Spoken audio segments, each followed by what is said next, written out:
Hey, this is former Blue Devil O-lineman Matt Skura. You're listening to Basketball Conference, the ACC Football Podcast. Go Duke, go ACC.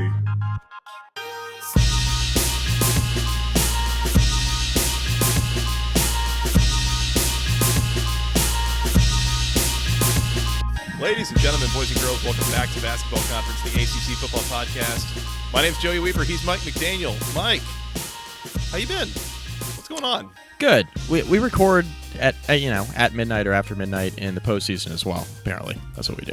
Yeah, Saturday Night Fever. Just it never ends. It never ends. Never mind the fact it's late January. Saturday Night Fever. It is. It's not live. Just this is when we're all free. It's live for the three of us. Yeah, it is live for the three of us. That's true. We have mentioned in the last couple of weeks that we have some news we need to get in on here. We're a couple days removed. Again, this is just after midnight, Saturday night, Sunday morning into Sunday, January the 28th, I guess. But so we're a few days removed from the ACC announcing its full 2024 football schedule. So figured we'd talk about that and figured we'd talk about one other kind of key piece of news that we've mentioned here, but we haven't really gotten to dive into yet, so we go ahead and do that. Maybe there's something that we're forgetting. Hopefully not. Probably, but hopefully not. But Mike, are you want to dive in news-wise? Yeah, let's start with this. Geoff Collins, your friend Geoff Collins. That's a strong word. He was hired as Mac Brown's new defensive coordinator at North Carolina. What the fuck is Why?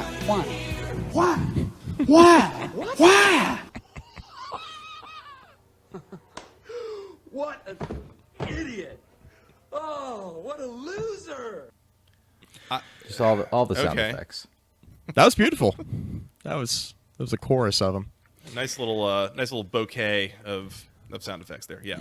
I like that. Well, I mean, he was a good defensive coordinator like a decade ago. So Where? let's start there. Like, there have been crazier hires that I've seen, right? Like, Geoff Collins does have a history. He spent, a good part of the 2010s as a fully successful defensive coordinator. I believe it was FIU, and then for multiple years for Dan Mullen at Mississippi State.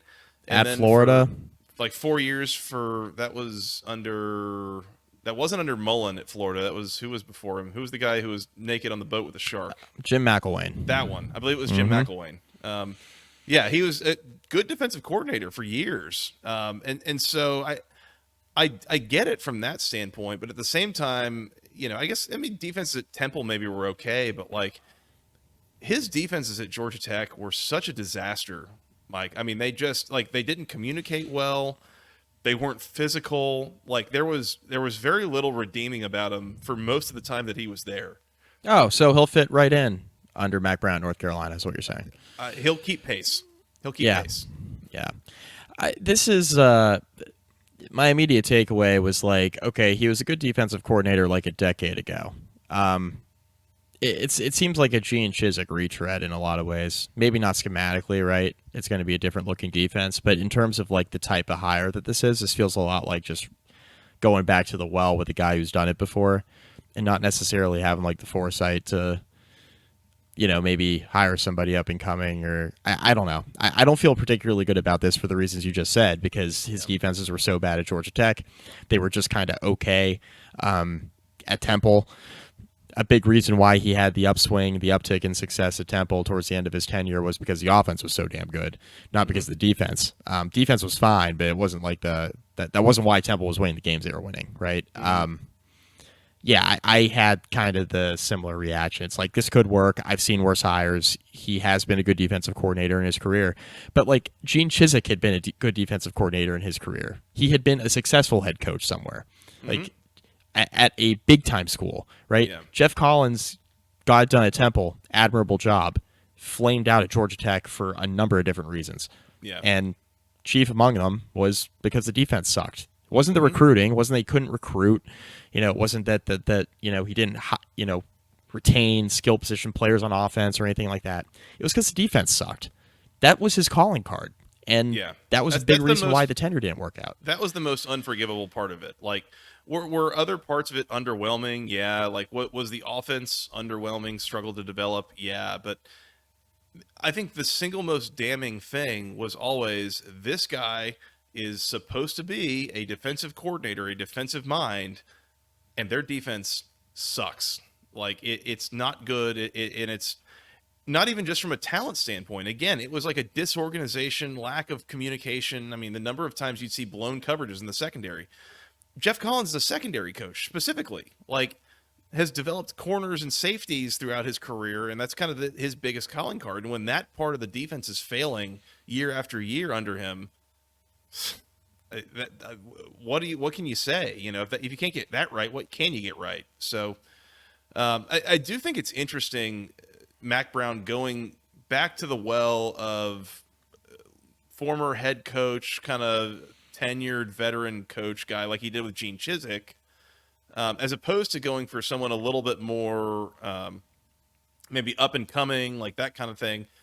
Some of this makes me wonder, you know, does Mac Brown see the writing on the wall of we're running out of time here before they're not going to fire Mac Brown. Like, my understanding is that he is a made man in Chapel Hill, but there might be some conversations about what if we move you to an off-field role, head coach Mac Brown, and what if, you know, like, what if we just retire maybe? Like, you know, like, is he trying to avoid some of those conversations maybe? I don't know.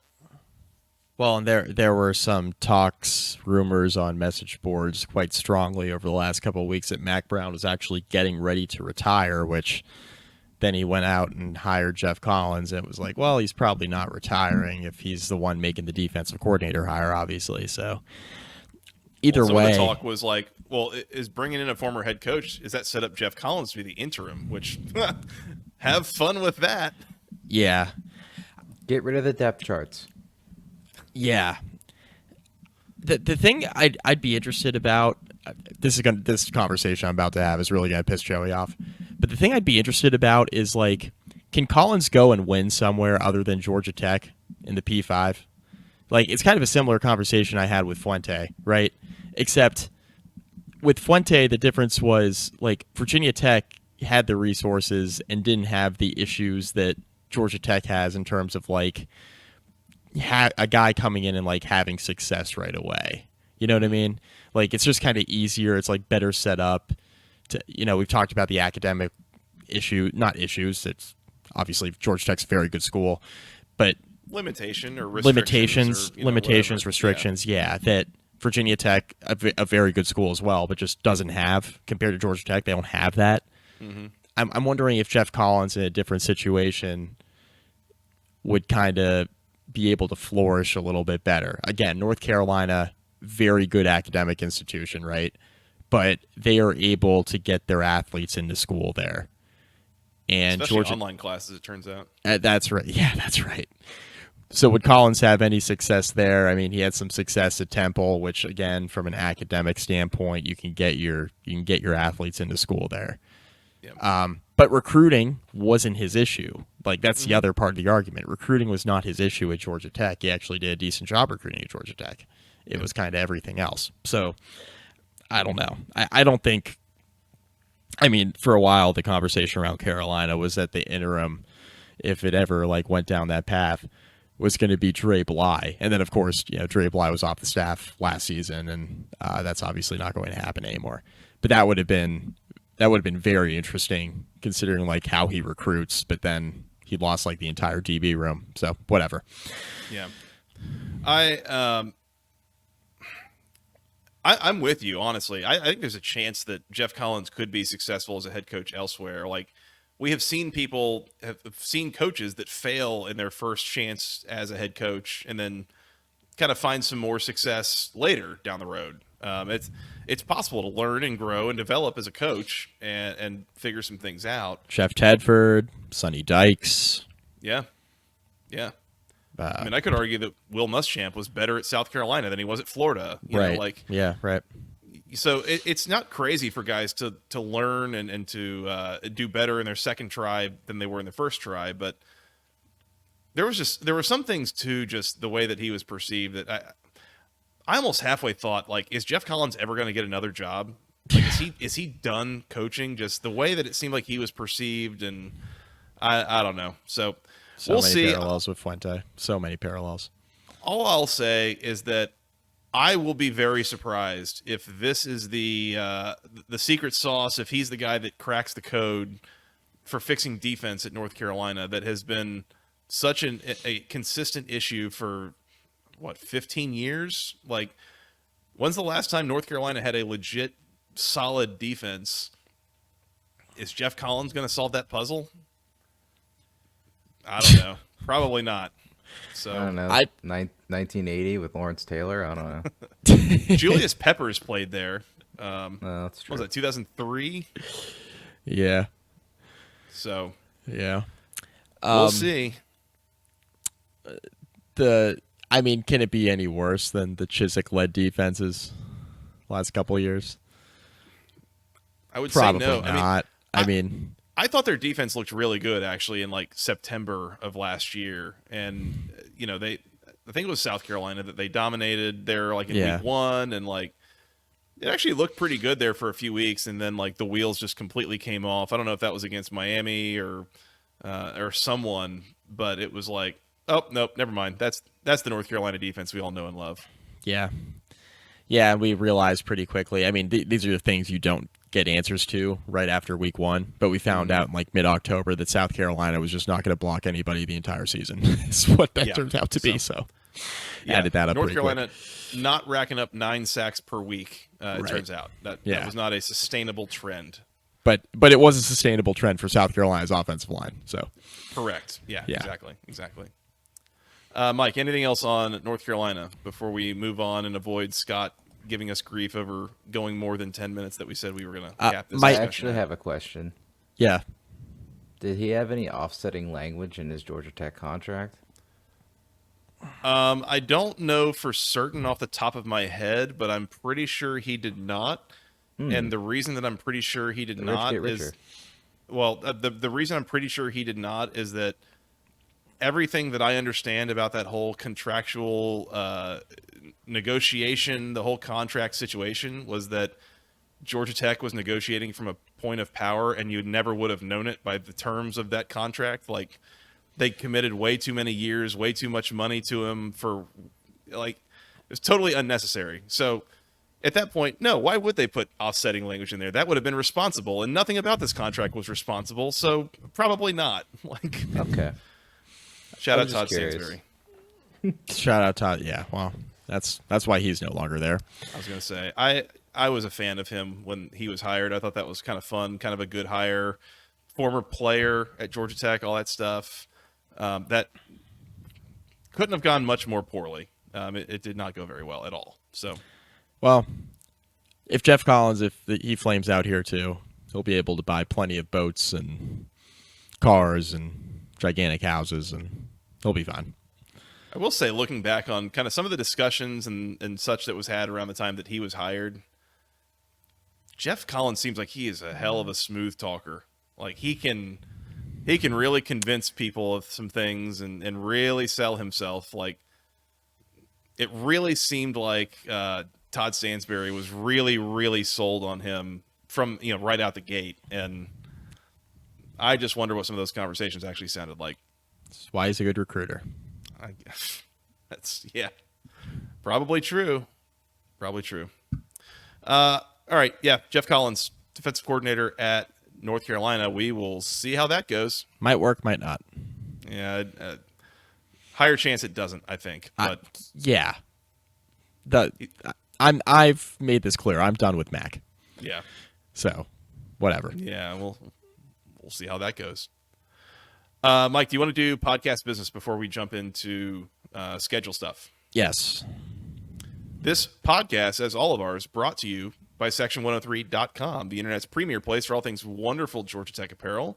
They've got T-shirts, they've got sweatshirts, they've got hoodies, things for men, women, children, things with the official Tech Gold, the official word marks, all those things. We love all of the things from Section103.com. Use promo code GOACC for 10% off your first order. They've got jerseys. Again, Haynes King, Dante Smith still, I think, or some of those are in stock. Zach Pyron, Miles Kelly off the basketball team. Go find things there. They also have gotten some new sizes in stock, by the way. So if you were unaware, before, I think there was like 3XL, 4XL maybe were not in stock, or maybe were never stocked. Those are now available on the website. So go check those things out. Once again, use promo code GOACC for 10% off your first order, section103.com, for all the wonderful Georgia Tech apparel that you need in your life. Mike, go check them out. I will. Also sponsored by Homefield Apparel. Mm-hmm. Homefield's been fantastic as well. Use promo code GOACC at checkout, 15% off your first order. They're still pushing those bomber jackets. Those are pretty sick. Very comfortable, officially licensed collegiate apparel at most ACC institutions. We got to get an update on Stanford. I know they're working on adding some schools, but Whitney has not revealed what schools those are to us yet by email. So they're working on something. I don't know if it'll be Stanford, but I'm sure they'll come down the pipe at some point as we welcome Stanford into this podcast. Can I interrupt you here real quick? Absolutely. And something that you didn't know I was going to do here. This is totally off the cuff. Oh, sure. Okay. Excellent. There is a new addition to the Weaver household here that I feel like I need to tell you about and tell the people about. I don't know where this is going, but please continue. Fans of a certain school will be very, very excited to know that we have a new addition to the Weaver household in the form of a beautiful, beautiful baby blue Homefield T-shirt. And if you're only listening, go watch the YouTube. I say the people listening don't get a visual here. Scott, can you tell the people real quick what you're looking at? What is this shirt? I'm looking at a beautiful blue shirt that Joey's holding up, and it just says 13-9. Yeah, that would be a Pitt Panthers shirt from homefieldapparel.com.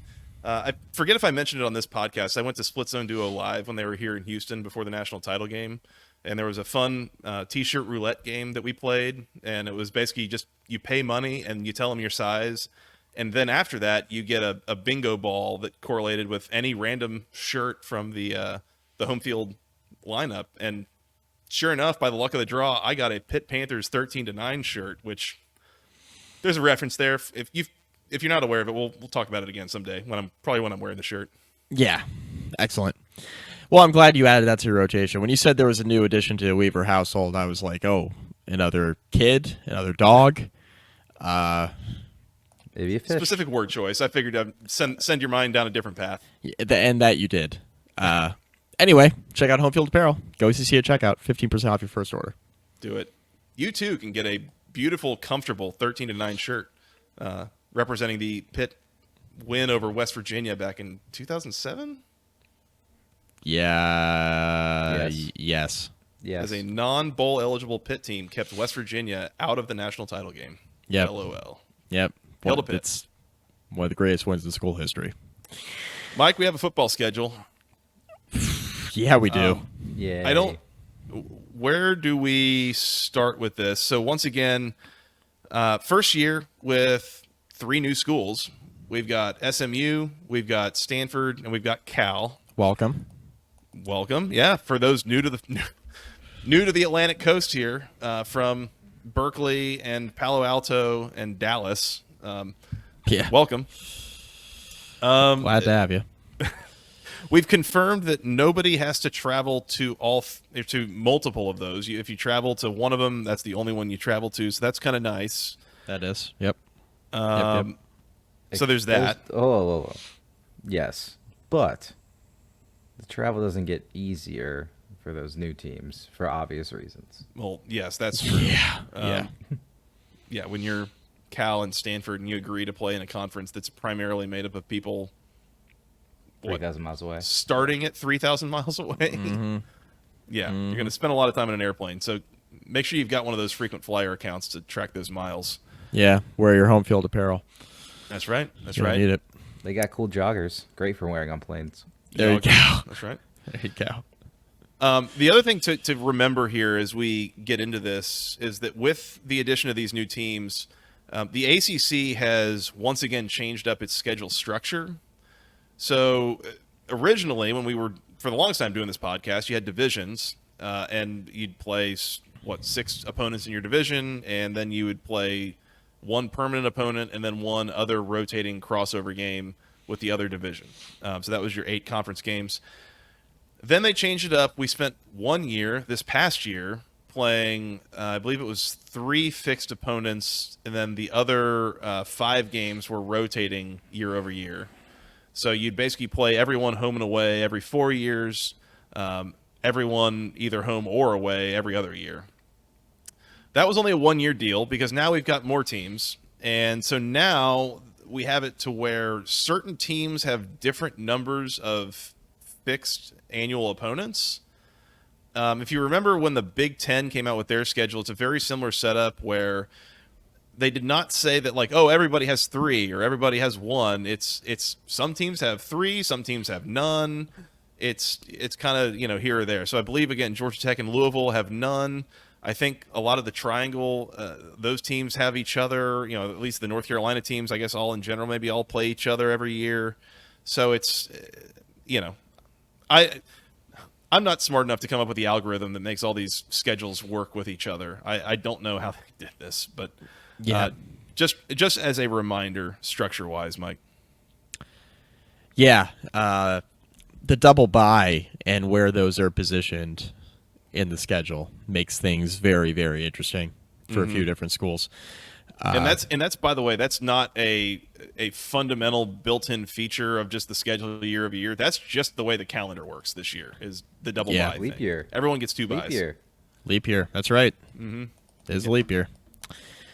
We got pretty much every team, most teams in the ACC have a late August game, right? Week 1 is a little bit earlier this year. Mm-hmm. Georgia Tech and Florida State play in Ireland in week 0.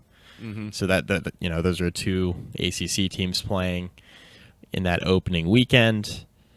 Yeah, I mean there are teams who are obviously only going to Stanford once or only going to Cal once, but have Stanford, Cal, and SMU on the schedule, right? So it's interesting. It's interesting. There are some tough stretches for a few different teams. So I think the easiest way to do this, Joey, is to call out some interesting scheduling quirks for a handful of these teams.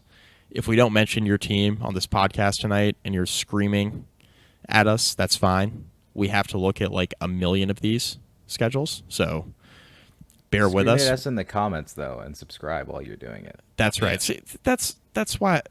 Great job, Scott. Thank you. Absolutely.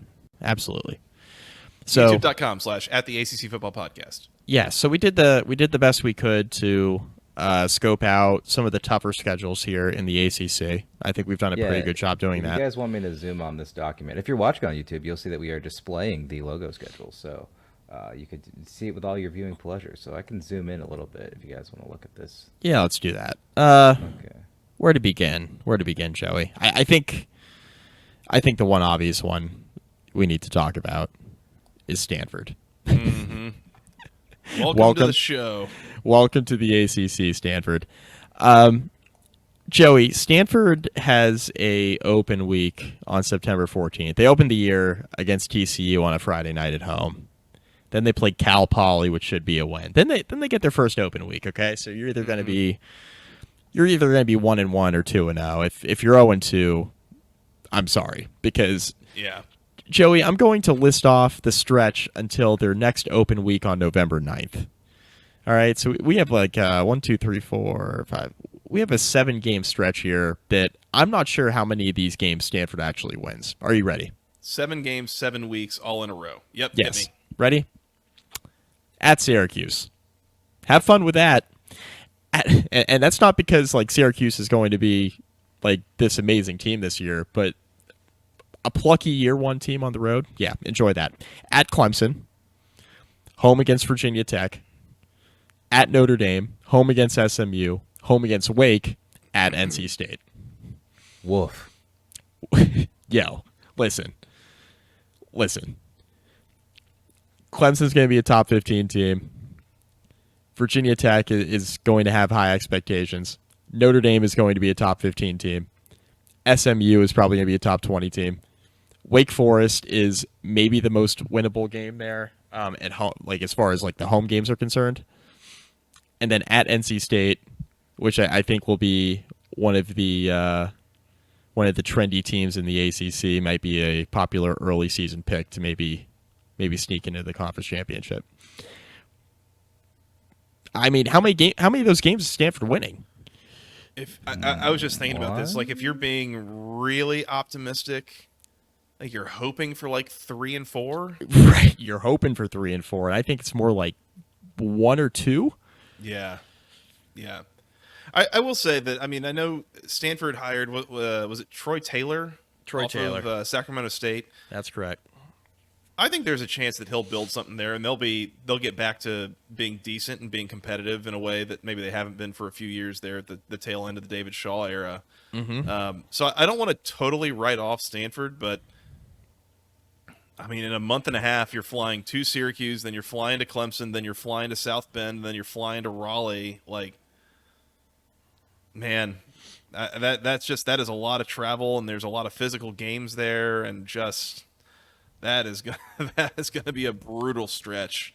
I mean, they're gonna stay on the East Coast. I mean, they're flying to Syracuse, and then 8 days later they're at Clemson. I mean, they're not going to go home.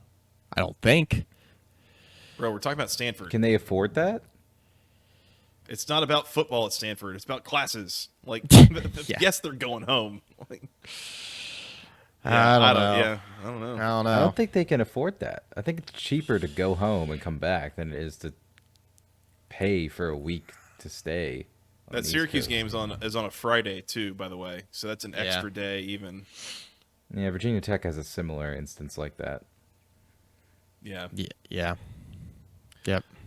I was looking at it. I want to say that Georgia Tech and North Carolina might be the only ones in the conference. Once again, somebody's yelling at their radio right now. I think Georgia Tech and North Carolina are the only ones in the conference that don't play any of the newcomers. I believe you're correct. Looking at this quickly for Georgia Tech and North Carolina. Yeah, and I think that's correct. I don't know how that works out numbers wise or schedule wise. Again, this is like the least cohesive conference schedule that like we've ever seen. So again, it's very easy when you're looking at when it's the Coastal Division and like they all play each other. Like that is a lot easier to kind of line up and look at. But yeah, this is trying to figure out who's playing who, and it's a whole thing. Clemson, so I mean, Clemson's going to come into the year like they always do with, some sort of high expectations, right? And they finished the year strong, right, relative to kind of where they were in October to kind of where they finished. They opened the year against Georgia. Enjoy. Home against App State. Open week. And then you get NC State at home, which I think it's a good year to get the Wolfpack at home, not have to go on the road to play that game. You host Stanford, which is winnable. You travel to Florida State, which, Florida State's going to be in a rebuild. So that could be winnable, obviously. You're at Florida State, at Wake, home against Virginia, and then the closing stretch has the potential to be kind of tough, right? Mm-hmm. Host Louisville, you travel to Virginia Tech, you travel to Pittsburgh. Home against the Citadel should be a win, and then home against South Carolina, which, who knows? Only 4 true away games? That's low. Only 4 true away games. Both Yeah. back though. And you get the, you get Georgia in Atlanta for the opener, which will be well traveled by Clemson fans, obviously. Yeah. Well, I was The going to say, game being in Atlanta. the entire before you get to October, Clemson's players will spend a grand total of about 5 hours in transit. Mm-hmm. Like it'll be probably a 2.5 hour bus ride to Atlanta, 2.5 hours back, and then you're at home. You got a bye week, and then you're at home, and you're at home Yeah. until you go to Tallahassee in October. Like Yeah. that's a really light travel schedule for the first month of the year. And then it just gets more difficult. Like, and there's a lot of uncertainty too. I mean, Clemson generally does a pretty nice job handling Wake Forest because of what Wake Forest tends to present in the trenches. So Clemson generally doesn't have too much of a problem winning that game. But going to Florida State, not really knowing what they're going to be against DJU, nonetheless, will be very funny. And then after that second bye week, Louisville at Virginia Tech, you go to Pittsburgh, which I don't know how Pitt's going to look, but going to Heinz Field is never a walk in the park. It's a tough closing stretch. Hopefully Clemson, if you're a Clemson fan, you're hoping the Tigers are starting to hit their stride later in the year, kind of like they were this year, so that you can avoid making too big of a mess of the schedule. Yep.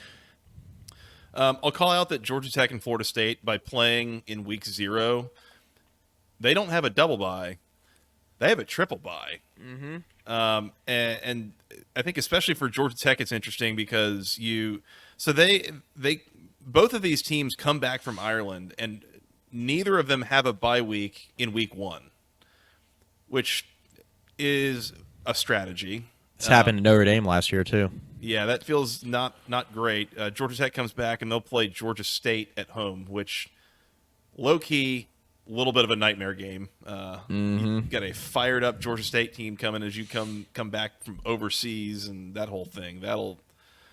Careful. Florida State then is hosting Boston College on a Monday. They're on Labor Day night, basically, so they get at least a couple extra days there to adjust, and that should be a winnable game for Florida State without a problem. The thing for Georgia Tech is that they get 3 bye weeks. 2 of them are in November. So you basically play, 8 games 9 games in 10 weeks, starting in week 0, and then you're off on November 2nd. You're at home against Miami. You're off on the 16th. You're at home against NC State on a Thursday, and then you're at Georgia on Thanksgiving weekend. So that's one of those where you get to November and they will spend a grand total of about 4 hours in transit the rest of the season. Yeah. Kind of strange. And I mean, it does present the opportunity to get healthy, really, honestly. Like at that point of the season when you'd be most banged up is you're putting the least amount of stress on people. So it's just a matter of, can you get there? And then that could be 3 games that you're an underdog in, even 2 of which being at home. But ideally, you're able to use those bye weeks, get a little bit healthy, and maybe steal one of them. We'll see. Virginia has 4 of their final 6 games on the road. Listen to this closing stretch. Home against Louisville, at Clemson, home against North Carolina, open week, at Pitt, at Notre Dame, home against SMU, at Virginia Tech. Dude, come on now. That's tough. Tony and his muskets are going to have a hell of a year. Or Anthony and his calandrias. Either way. Well, I was speaking of Tony Elliott and then Tony Musket. Come on. Oh, Mike. yeah. Okay. I see. Also, Tony, Calandria. I mean, come on. That's right. Another Tony. There you go. I mean, if they're going to feel good about making a bowl game, those first 5 games, Richmond at Wake, Maryland at Coastal Carolina, and Boston College I think at home. they have to win them all. I was going to say 4-1. Yeah, maybe? you got to go at least 4-1. You might have to win them all because the closing stretch. I mean, probably an underdog in almost every one of those games. That's what I'm saying, right? So even the worst team they're probably playing in the last 5 games is Pitt. If they are what they were this year, yeah. Maybe. Yeah, they're worse than SMU this year. Yeah, and I'm just basing it off of we're basing it off of what we just saw, right? So yeah, I mean, it's hard to really pluck a week. I mean, I don't think Pitt's going 3-9 again. So, I mean, even so, that's real tough. So, I think Virginia, just on paper, you can think what you want about their roster, but I just think on paper with the schedule and the way it sets up, just the home versus road splits and kind of where the open weeks are, and it's going to be real tough for Virginia to get to 6. And we had the season recap pod with Justin Ferber that by now I'm sure you all have listened to, or you're working your way towards it. We just released a bunch at one time. But, Justin said that this is a real put up or shut up year for Tony Elliott. I And agree. Got to show progress. you got to show progress. And he said it doesn't necessarily mean you win 6 and get to a bowl game, but you got to win at least like 5 and look like you know what you're doing. And I'll tell you what, in a must-win season, this does not set up very well, I don't think, on paper for UVA. One home game in November, not great. Not great, and it's against SMU. So Yeah. We'll see what they do. I am curious to see what especially SMU does this year. Mainly thinking about some of the newcomers to the Big 12 last year, and they really did, especially Houston and Cincinnati did not do very well down the stretch in the Big 12 games. Right. There was a clear lack of depth there that wasn't as much of a problem in the AAC as it was in the Big 12. So we'll see if SMU has the same issue in the ACC this year. We talked, Mike, we came on, we did the addendum for Miami, talking about having Cam Ward added on. yeah, yep. And it does feel like that makes a difference. But I keep staring at this week 1 game I know. in the swamp against know. Florida, and man, you better come out firing on all cylinders there, because if you don't, you will be favored in that game. You should win that game, but it's losable if you screw around. And new quarterback going on the road, the swamp's going to be rocking that night. Careful with that spot in particular, I think, if you're Miami. Yeah, and anytime you have a prime time type game in week 1 and you're on the road, again, new quarterback. I mean, Cam Ward's been there and done that, right? He's a veteran, but game 1 with your new team and you're facing a big in-state rival, and this is a really important game for recruiting too, by the way. Mario's got that thing rolling a little bit recruiting-wise. And Florida's trying to make inroads, and this is probably more important in terms of recruiting for Billy Napier than it is for Mario Cristobal. But it's important for both guys, and this is even beyond it just being a big-time Week 1 game. This has kind of lasting implications in terms of recruiting in the state of Florida. Yep.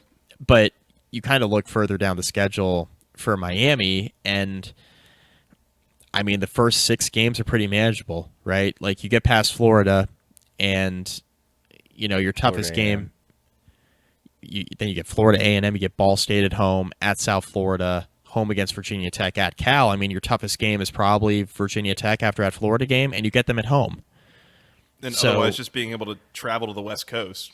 I mean, that's right. That's it. And, I think you feel pretty good about that opening stretch if you get by Florida. I think you'll be ranked for a while. You'd have to really implode, I think, to lose to any of those next 3 schools, Florida A&M, Ball State, or South Florida. Andy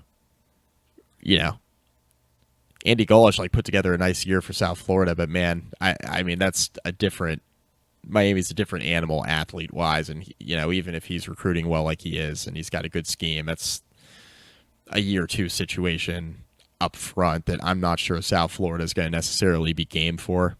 So, yeah. And then, I mean, the closing stretch for Miami is tough, but there are some games there that they are going to be favored in. I mean, they travel to Louisville, but they have an open week before, right? They host Florida State in a rivalry situation. They host Duke. That'll be an interesting game. Obviously, Manny Diaz going back to Miami.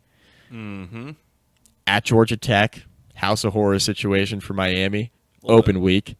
Home against Wake, at Syracuse. Miami's going to be favored in several of those games. So, if I see an over-under of 8.5, and you look at, I think over, right? I look at that front half of the schedule, and I think it's pretty manageable. And I look at the back half of the schedule, definitely tougher. But you get, the outside of Louisville, you get your toughest games at home there. So I think if I'm a Miami fan, I feel pretty good on paper about how the schedule sets up, especially if you get past week 1 on the road in the swamp. If I were setting a number for Miami, I might put it at 10, honestly. Like, I was thinking 9.5, maybe 10 gives you a little bit of push insurance on both sides. But, Yeah. they're going to be favored in most of these games on their schedule. Yeah, I mean, I think they'll even be favored. You mentioned this a minute ago, but I mean, I think they're going to be favored week 1 in the Swamp. I think they'll be favored there. And, I mean, what game are they not favored in? At Louisville? That's halfway into the season. I mean, either of those teams could be anything at that point, it feels like. So that's possible. It's a candidate. You can make the argument Miami's favored in every game they play, Yeah, no, I think that's very much on the table. and have it not really be a stretch, like just on paper going into the year. There's a non-zero chance you could be an underdog at Louisville. There's a non-zero chance you could be an underdog at home against Florida State. But Where else? I think again, if I were setting the line of how many of these games is Miami favored in, probably 11. I would set that. That was the line. Like they might be an underdog like one time this year, and that's I'd be surprised if it's more than that, unless the team performance is just nowhere near what we're thinking it's going to be. So Right. Which, I mean, it's in their nature. Hi, Cam. Hey, Cam. Pitt's got Kent State at Cincinnati, West Virginia, Youngstown State. Is this the year, Go Mike, that they go Penguins. 4-0 out of conference? No. No. I mean, Nope. it would do Narduzzi well. Not that he is in that bad of a spot, but like, it wouldn't hurt if he were to beat Cincinnati and or West Virginia here. Like that count out the wouldn't be a Penguins. bad thing. Don't Those are count out feisty Penguins. the feisty Penguins. That's right. They're going to go 3-0 and lose to Youngstown State. I love it. They had it in the bag a couple years ago, and then what was it? Western Michigan or something came in and just torched them the whole game. It was like you had it. You were there, and then and the Western Michigan coach after the game was like, "Yeah, they've run the same stuff for years. Like we knew exactly what we were going to do. It was going to work." And Yeah. they ran up like 50 points on them. It's like That second game of the year, I know Cincinnati wasn't great, but it was mostly like a defensive issue. They made a defensive coordinator hire, Tyson Veit. He was the linebackers coach at Iowa State, and Iowa State had a very strong linebacker unit, pretty good defense. Mm-hmm. Very under the radar hire by Scott Satterfield. I feel like if that Cincinnati it'll be week 2, of course, but if that Cincinnati defense improves at all, which I think you hope it would, that's not going to be an easy game week 2. Plus, you're in a look-ahead spot with backyard brawl the following week, right, at home against West Virginia. That's going to be a tough little spot there for Pitt, even if you do think they'll get by West Virginia in week 3. So, no, I don't think they go 4-0 out of conference. I think they go probably 3-1, but maybe 2-2. Yeah, I think Maybe 2 and 2 and 2. 3-1's both Yeah. on the table. Yeah, fair enough. Boston College at Missouri and then home against Michigan State in September. First of all, credit for scheduling multiple Power 5 teams to a team that does not have like an annual SEC rival or anything else. So credit for that. I don't think you're beating Missouri, but I think you can maybe get one against Michigan State. It's possible. Yeah, it's possible. Year 1 head coach situation. They could sneak Florida State At after home. coming back from Ireland. In Tallahassee doesn't help, but again, Florida State with a lot of turnover on that A lot of roster. turnover. Like, A lot of churn. International flight. I've seen Boston College do weirder shit. mm-hmm. They They could kept Castellanos, right? Or however you say his name. They kept him, right? Castellanos. Yeah, they kept him. Castellanos. Yeah. They kept him. Yep. Yeah, his draft grade was not first or second round, so I think he came back to see if he can work on that. Bag. Got the bag. He's back. I don't know how much of a bag you get from Boston College. BC. Big cash. Big cash. Yeah. If BC stood for big cash, I think Hafley would be doing better than he is right now. That's for sure. I don't know how much the NFL wants guys that look like Kyler Murray but can't throw. So, guess we'll find out. Yeah, well. So, Castellanos or Jeff Hafley? Yes. Yes. How about both? How do we feel about BC's schedule overall, though? Like, kind of an interesting September, but Is that Dartmouth in there? I don't know what that logo is. oh, Duquesne, Duquesne. Duquesne. Duquesne. Yeah, I love calling him Duquesne. Let's call him that. Duquesne. Do you know where Duquesne is located? Duquesne is located in Philadelphia. I believe it's Pittsburgh. Pittsburgh. Oh, you're right. It is Pittsburgh. I always get that confused. Yeah. Got the right state though. Good job. I did get the right state. Some would argue you didn't, but that's a different discussion. Oh, yeah. Yeah. Two very different Argue with parts of Congress about Pennsylvania. that one. Argue with Congress. That's correct. So this sets up, I think it sets up okay for Boston College. It is odd with the way that, like, 4 of their final 5 games are at home. And I feel like in a way, especially for Boston College, that plays to your advantage. Like, Cold as it weather. starts to get cold, and you're used to the cold, and you're hosting Louisville, Syracuse, North Carolina, and Pitt in 4 of your last 5 games. Like, I don't know. I mean, Louisville, Syracuse, and Pitt aren't going to be faced by the cold, but like, Yeah. at least you're in your element. Yeah, North Carolina's phased by defense in general, so see how that goes. I thought there was I'm skipping down to a different team, but I thought Syracuse had an odd stretch of 5 straight home games to start the year, or 4 straight, and then away, home, away. So that was weird. And then 2 more at home to finish out. Yeah, It's like a very linear schedule. Yeah, 4 games at home to start, all in September. They don't go on the road until they travel to the University of Nevada, Las Vegas. Good luck with that one. They're going to Vegas in October.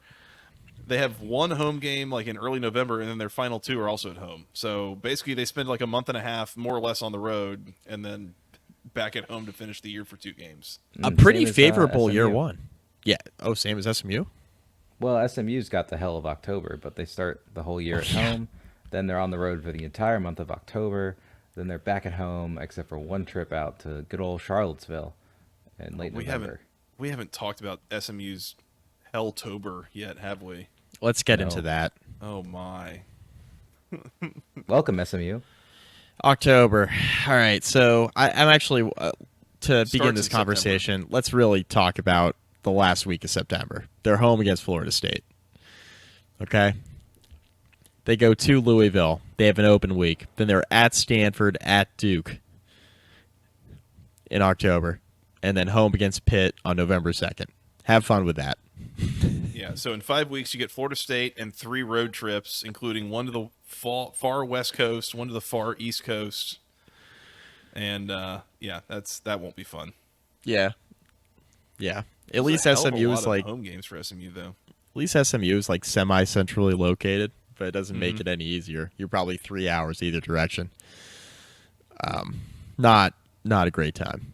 Now, I think the opponents could be worse for sure. I mean, having Florida State, Louisville back-to-back, that really sucks. But then going to Stanford and then going to Duke. Like, if you're going to be flying across the country like that, kind of crisscrossing, it could be a lot worse, getting Stanford and Duke back-to-back like that. Am I missing something looking at SMU's schedule? Do they have like an open slot that they still need to fill? They've only got 11 games on their schedule right now. You're correct. They have 3 open weeks currently, so they do need to fill a 12th game. Interesting. And they've already got an FCS game scheduled against Houston Christian, which I think used to be Houston Baptist, if I'm not mistaken. Yeah, that they're going to week have to one? find another like G5 out of conference game, I think. 1, 2, That's 3, odd. 4, 5, 6, 7, 8. Yeah, I mean, they have all their ACC games scheduled, so if I were SMU, I'd schedule a nice cushy. I mean, 1, 2, 3, 4, 5. I mean, it's going to be a road game, right? That's what I was looking at. Is you've already got 4, 7 home 5. games here. They already got 7 home games. I mean, it's going to be a road game probably. I mean, there's no Probably rule gonna says be you can't that do 8. I would say it's probably that September 14th slot, probably. Either that or October 12th. It seems like the ACC. I will say it seems like the conference loaded November with a good number of bye weeks there, and probably like the first 3 weekends of November. Those Dude, are some pretty light weeks schedule. I don't see them scheduling an away game in the midst of their already hellish October. Like, I just don't see them doing it. Yeah, that's a good point. Like half the conference is off on October 12th. I'm looking at this.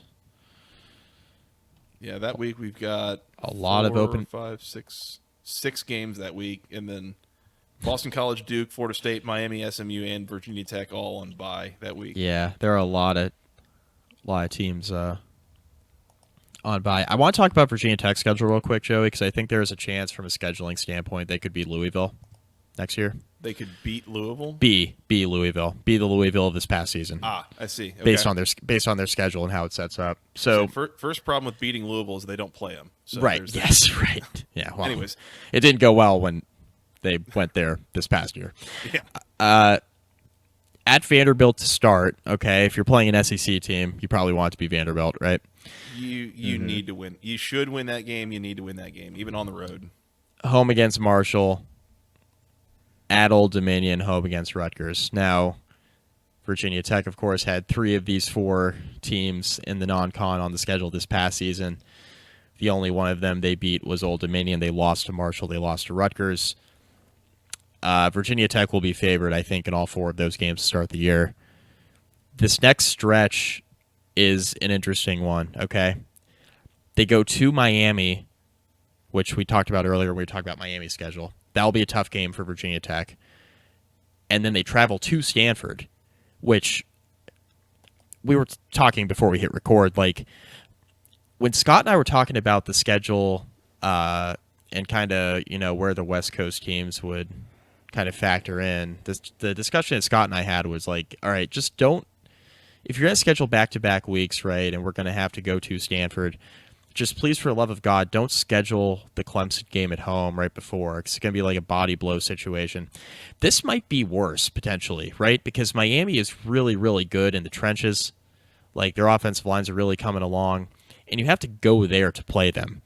And then you immediately fly across the country to play Stanford. Now, you get 8 days, right? You're playing Miami on a Friday, so I guess that helps a little bit. But you have that 2-game road stretch, Miami, Stanford, and then you have an open week. And then Boston College at home on a Thursday night. I think you'll be favored there. Coming off the bye. And then a 3-game stretch coming up. So obviously you got like 9 days before you play Georgia Tech at home, which I think is a very pivotal game on the schedule for both teams.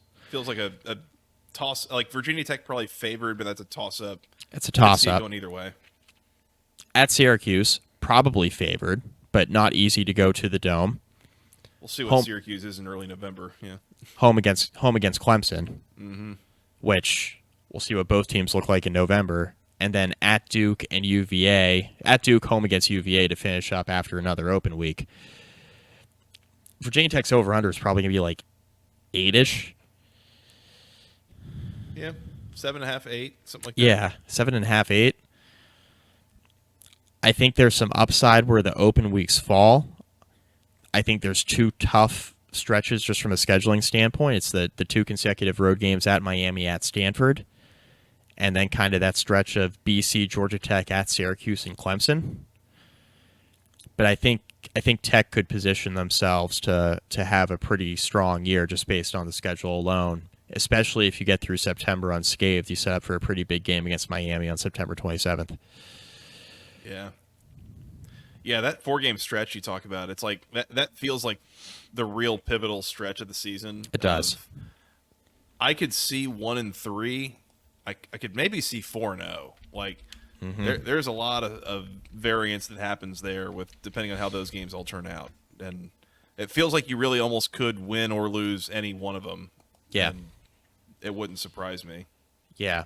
So I think that's the stretch, the 4-game stretch where you get 3 of the 4 at home, but it's sandwiched between those 2 open weeks. I think that's the meat of the schedule. Yeah. Mike, how do you feel about Wake's schedule?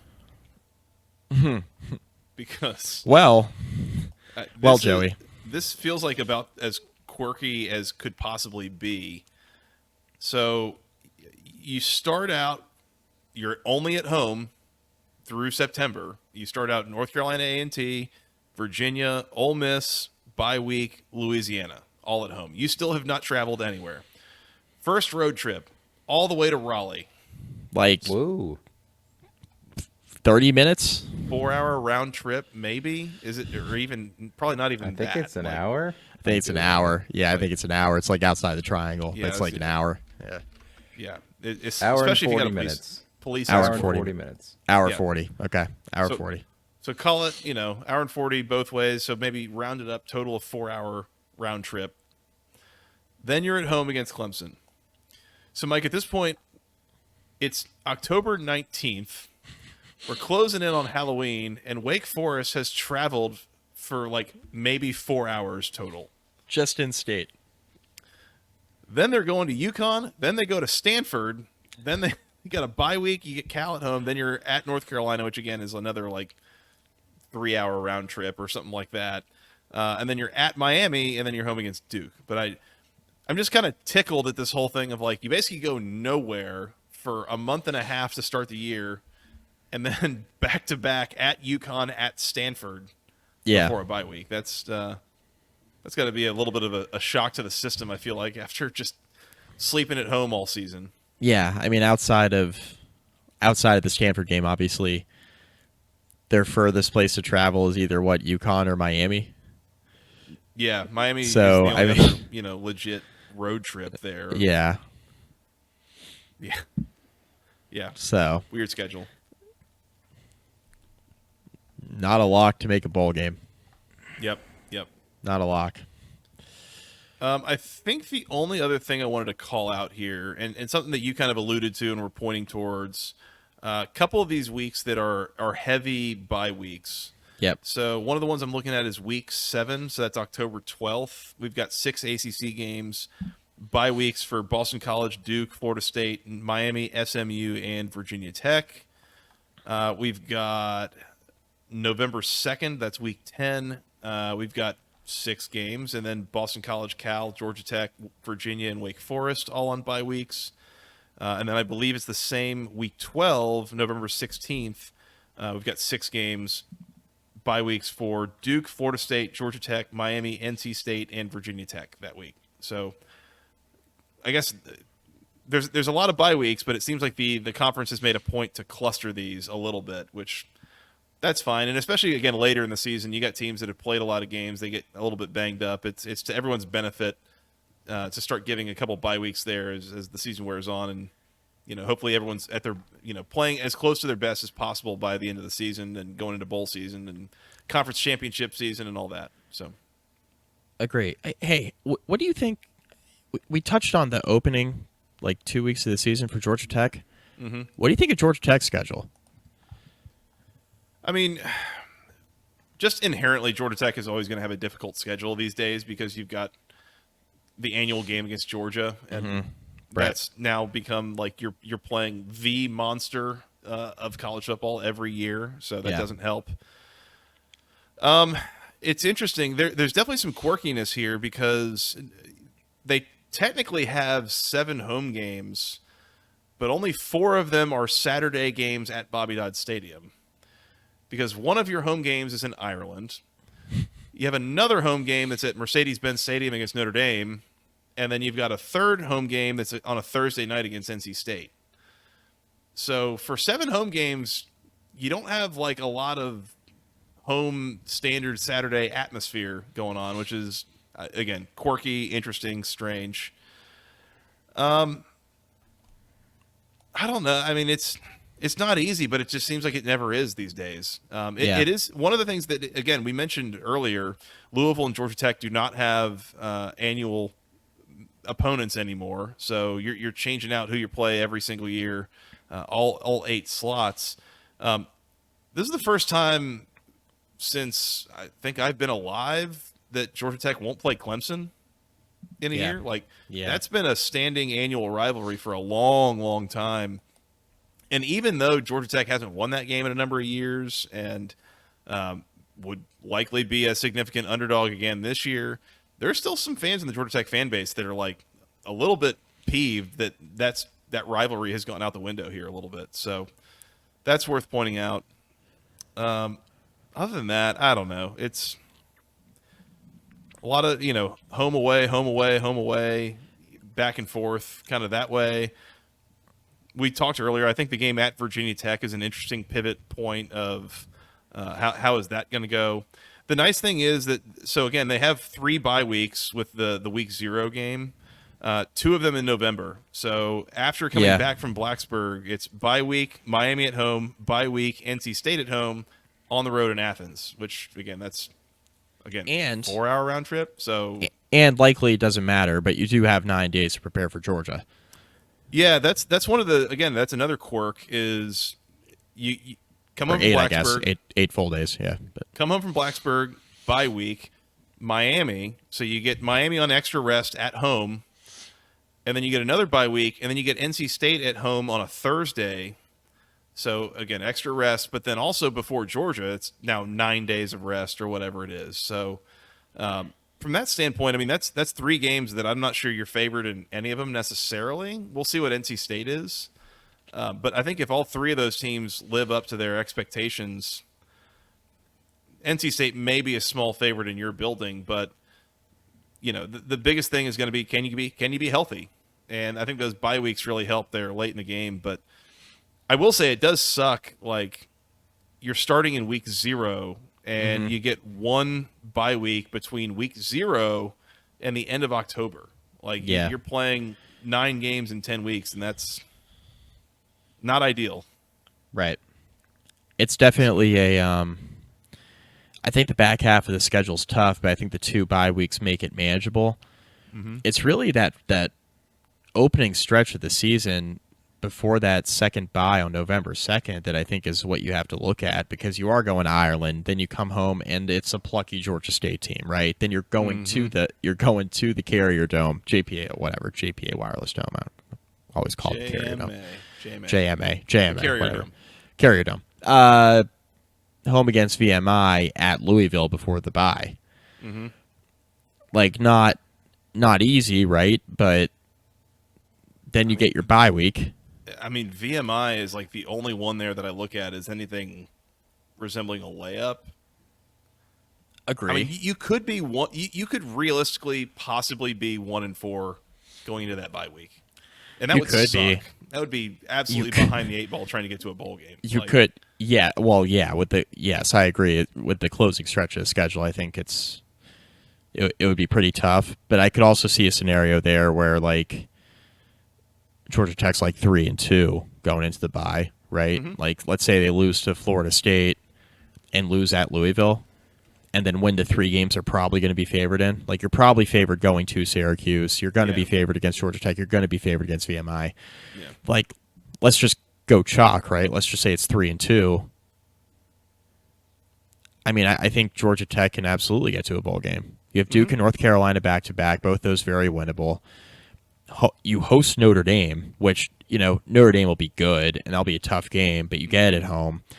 At Virginia Tech's a toss-up game. You historically play Miami well, especially at home, and you get it kind of sandwiched between 2 open weeks. NC State, I think, is winnable. And then you'll get killed by Georgia. But by then, hopefully, you have a bowl game wrapped up. They haven't gotten killed by Georgia the last couple of years. Yeah, hang around with them. No, yeah. It was a one-score game this year. No, Brock. Yeah, discussion for a different time. You're right. You're right. I'll also say this, by the way, on Sunday, January 28th. Yes. I'm not writing off that Florida State game as a loss. I wouldn't. No. I wouldn't either. We said going into last year that getting Louisville week 1 was the time to get them, and you saw that Georgia Tech, I think, had like a 10-point lead in the 4th quarter in that game. Yep. Should have won. The amount of turnover on that Florida State roster, you're not going to get any sort of home field advantage from them. That is as good a situation as you could ask for to play Florida State. Is right out of the gate on a different continent. different continent. They're still breaking in all the new toys and the new pieces that they've got to work with. You might not be favored, but you can very much win that game. You have more. I mean, going into that, I think you feel good about having more roster continuity with a team that played pretty well down the stretch, made a bowl game, all that good stuff, right? Won a bowl game. You feel pretty good about it. And you have the continuity coming back that Florida State doesn't have, and you have the quarterback in place. Not that DJU isn't any good. I think he's a lot better now than he was at Clemson. But, brand new offense, right? We just had this conversation with Miami going to the Swamp. A little bit different, obviously. It's going to be neutral site, but week 1, new quarterback, new system. DJU's established, but entirely new offense playing against a Georgia Tech team with the continuity there. It's going to be a big test for the Georgia Tech defense insofar as this Florida State offense, I think, is going to be looking a lot different. And I think it's a situation where if the Georgia Tech defense is looking as bad as it looked some weeks last year against Florida State offense, it's kind of brand new. It's shit, sound the alarm a little bit. There's not enough Guinness in Ireland for that. Right, right. But if you get the Georgia Tech defense that also showed up in other weeks last year, it was actually pretty good, and you kind of do what you're supposed to do against an offense replacing a ton of pieces. I don't know, get a low turnover game from Haynes King. I absolutely agree with you. I think even if Georgia Tech is an underdog here, I don't think it's by a lot. I feel I've seen a couple things already that the early lines have Florida State -12 or something. 12? Giving me double digits with Georgia Tech. 12? January. Who's handicapping this in January? 12? These are sucker bets, Scott. Do not 12. bet I'll Labor take Day. a +12. Dude, yes, absolutely. I was going to say Florida State. I was going to say Florida State by 5, Seems 6, more reasonable, 5 or 6. Yeah, 5 or 6, just inside a touchdown. 12. Yeah. Big questions about big enough questions about Florida State that don't know how we feel about laying double digits overseas in week a 1, functional plucky Georgia Tech team, with all that roster continuity coming back off a bowl team. I don't know if I'm laying 12. That seems like a lot. Yeah. GT gigantic ticket, baby. GT gigantic ticket on the jackets. GT can stand for some other stuff too if we get late enough into the night. I was gonna say I wasn't sure where you were going with that, Scott, but well, no, gigantic ticket on the bet. I don't know if you guys are still talking about Georgia Tech, but I just wanted to point out I think Syracuse avoids both Clemson and Florida State. I think they're the only team that does that. wow. When's the And last I time think that happened? sets up well for Fran Brown to maybe get to bowl eligible in his first year. Looking at this schedule, I think I agree. Ohio, an open week before you host Stanford. Holy Cross. I don't think Syracuse. It's good to get Georgia Tech at home, but they're probably not going to win that game. So you're going to be 3-1 to start. You go to UNLV. That's a tough game. Barry Odom had UNLV. That might be the single weirdest game on this entire conference schedule is Syracuse at UNLV in October. Nonetheless. In October. Yeah. What the heck? Somebody explain how that happened. Yeah, we wanted to go golfing in Vegas in October. That's right. Good weather for it. Is that what you do in Vegas? I do a lot of different stuff in Vegas. You should do that at least for a little bit while you're there. Yeah, that's fair. I'm looking at the schedule. Syracuse could absolutely make a bowl game, right? Yeah. You can win 3 of the first 4, certainly. I think at UNLV is a tough one because they're good and it's on the road. At NC State. 3 winnable games in November. 3 winnable games in November. For sure. College, Cal, UConn.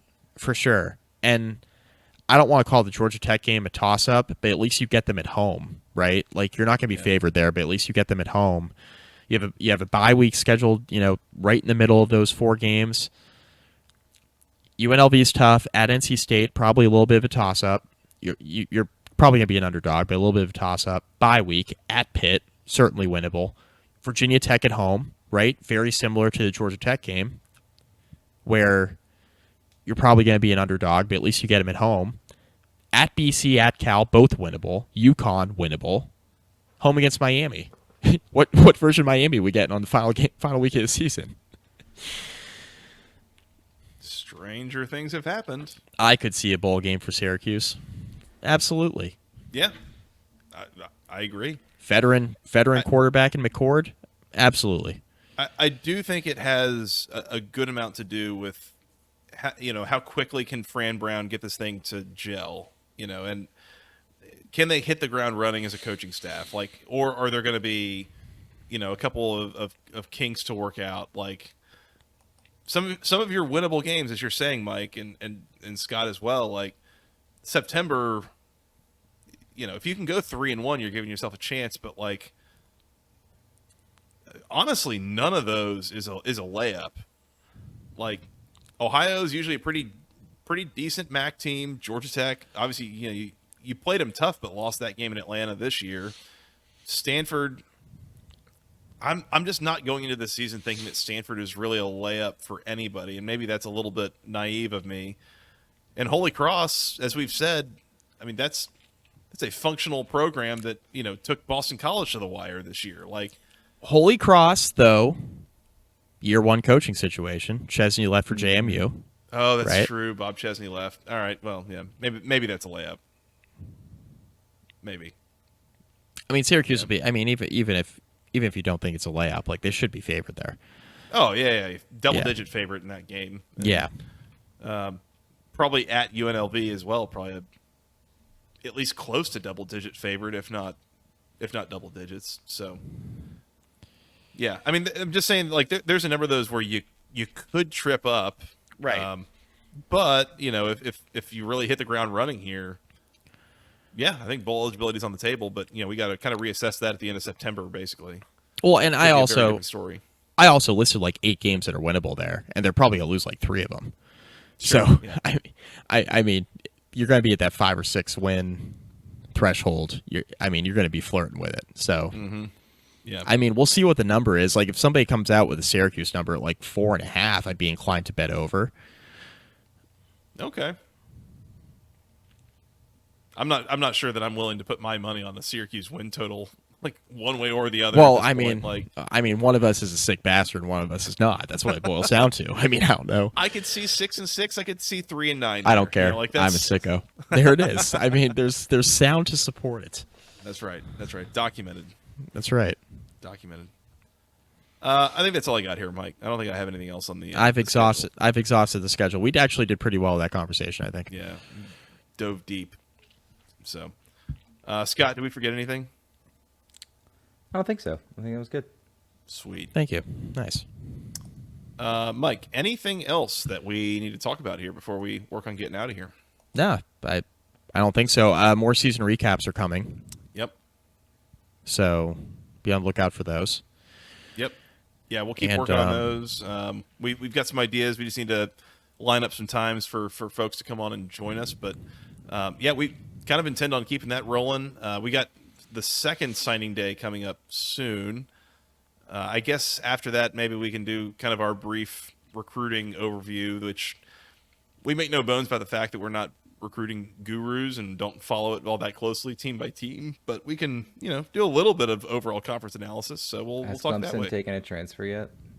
I don't believe that they have, and No. that's we can talk about that next time, because that's Just maybe the Dabo biggest is thing to talk about not recruiting wise. soaking in the portal. play Just dumb to games. come back from our bowl recap. Yeah, Whatever. not soaking. No. Definitely not soaking. Yeah. There's a joke that I'm just not going to make. Well, Well- when you guys get Will Kwok and Bush on for the Clemson recap, talk to him about that. He said Will Qualkenbush. Kwok and Right. Bush. That, Will all right, there was Qualkenbush. different inflection there that never mind. Anyways, Well, he goes by Kwok Talk, so I almost called him Will Kwok, but then I remembered his whole name. So I mean, when I message Hi, Will, him, if you're when I listening. I will, yeah. Well, when I set up the invite to him, I always just call him Qualk. So yeah, I mean, when that's He your knows. Twitter handle, I assume that's what you go by, but I don't know. yeah.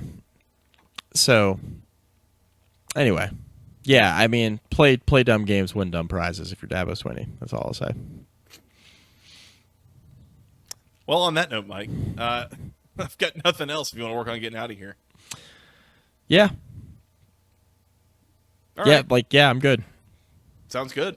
Cool. We'll come back. We'll keep recapping teams and doing some of those things. In the meantime, come find us on Twitter at FTRSJoey, at Mike McDaniel SI, together at BC Podcast ACC. You can find us on YouTube, youtube.com/@the-ACC Football Podcast. Hit the subscribe button, hit the bell icon, hit the thumbs up, give us a like. We would appreciate all of those things. Appreciate those who have. We're on iTunes, Spotify, the platform formerly known as Google Podcasts. That I don't know where that's going Music. these days. It's YouTube Music now. There you go. Yeah. Slowly consolidating all those Google brands down together. That's good. YouTube Music just takes our video podcast and it makes it like Spotify. So if you're listening on YouTube Music and then you open your phone, there's the video. So, Well, that so doesn't YouTube sound Music half goes. bad. There you go. I like that. Maybe I Yeah. need to try that. Amazon Music, all those places. Go find it. Once again, Basketball Conference Podcast, and hit the subscribe button. We'd appreciate that. Mike, where else on the social medias? Facebook.com/basketball conference rate review. Find some of our podcasts there. Instagram at BC Podcast ACC. YouTube.com/@the-ACC Football Podcast, like you just mentioned. Yep. Basketball Conference Podcast at gmail.com. Nailed it. Thank you. Mike, did I forget anything? You almost forgot the email.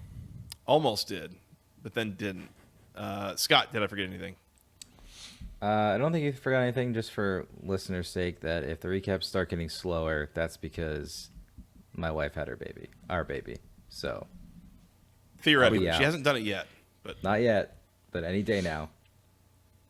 well, just know, like, this is your first commitment, and then that's Yes, yeah. afterwards. Yeah. So, Yeah. This is actually already like my 6th commitment, so it's gonna definitely move down the ladder to 7. if she ever gives you any trouble, Scott, remember I can whip her into shape. Yeah. I'm gonna tell Just your dad kidding. you said that. Just kidding, everybody. Just kidding. Don't need to call the FBI. We're good. Everything's fine. Mike, you want to come back and keep recapping some teams? Yep. Let's do it. All right. For that guy, Mr. Mike McDaniel, for producer Scott, I am Joey Weaver. Thank you guys so much for listening. We'll talk to you again very, very soon as we keep recapping some teams. Until next time, hail the pit and go ACC.